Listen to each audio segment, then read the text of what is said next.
A morte é um tema que nunca desceu muito redondo para mim. Na minha vida, eu tive 3 grandes mortes. Da minha mãe, do meu pai e da minha avó.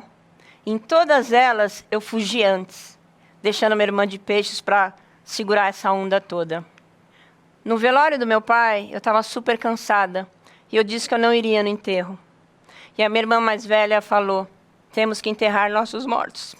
Essa coisa que eu não digeria bem sobre a morte me fez tentar entender melhor. Aí eu fiz 2 grandes cursos.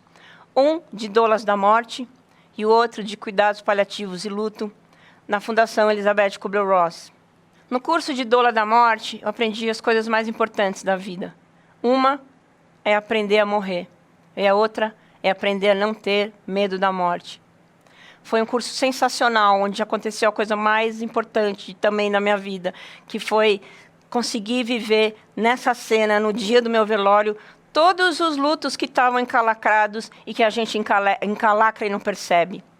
Foi um dia de muito choro, de muita loucura, de muita profundidade. Alguns meses depois, eu fui para a Itália, que seria a grande viagem da minha vida. Eu iria encontrar minhas raízes na Itália e na Escócia. Eu ia ficar 17 dias na Europa, mas tive que voltar 4 dias depois por causa do coronavírus e porque a Itália ia fechar as fronteiras. Eu achei assim, muito estranho, porque assim, geralmente o universo ele explica as coisas que acontecem. Tem sempre um sentido maior. Foi quando eu descobri o sentido maior. Alguns dias depois, meu sobrinho de 30 anos teve um AVC fulminante, esperando o Uber na porta do prédio. Foi aí que eu entendi por que eu tinha voltado antes. De um lado, eu tinha as minhas irmãs chorando assim, alucinadamente, um som gutural que eu nunca tinha visto antes. Então, a única coisa que eu pude fazer e que eu aprendi foi o silêncio presente, para saber se alguém precisaria de alguma coisa, mas não tinha o que fazer nessa hora. E aí, eu fui para a casa da mãe do meu sobrinho, da Bia. E aí, era uma outra situação, porque a adrenalina estava tomando o lugar, porque elas precisavam resolver as coisas práticas. Atestado de óbito, rabecão, funerária, maquiagem, essas coisas todas que pegam a gente de surpresa. Mas, nesse momento, eu lembrei de umas coisas que aprendi no curso, que é sobre a beleza oculta. Parece uma coisa estranha para se falar, beleza oculta diante da morte, mas existe. Então, eu comecei a lembrar minha cunhada desses 2 anos que eles estiveram juntos, de uma jornada espiritual fantástica, porque ele precisava transcender um obstáculo, e como eles se aproximaram. E também aconteceu uma coisa muito curiosa. Uma gatinha linda que morava na rua entrou no prédio, foi até o salão onde meu sobrinho estava, deitado no sofá, e foi falar com ele. E isso foi muito lindo, porque nos meus estudos para os egípcios, os gatos são quem levam a alma para a eternidade. Então, eu consegui ver a beleza apesar de tanta dor.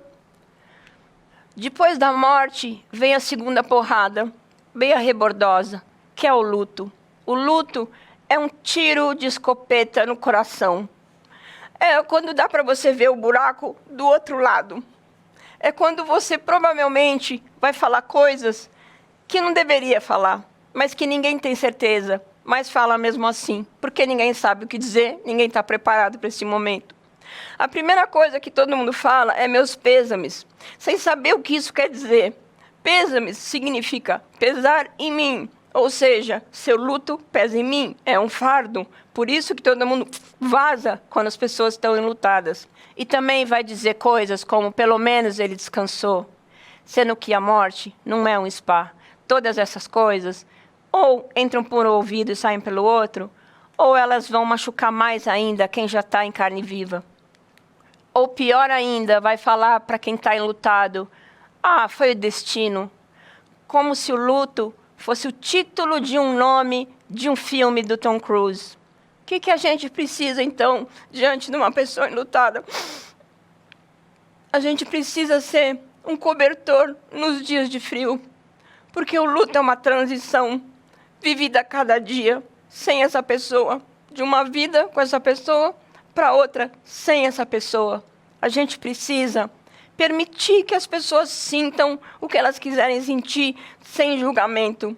A gente precisa da arte da escutatória, escutar sem cortar as frases. A gente precisa entender que essa pessoa, às vezes, não lembra nem de pagar as contas da luz e nem de fazer uma torta de palmito no jantar. Então, a gente pode oferecer essas coisas. E é onde a gente lembra que o luto é contração e expansão. Então, tudo bem um dia ficar muito bem e tudo bem um dia ficar muito mal. É assim que a vida funciona, é assim que as coisas continuam.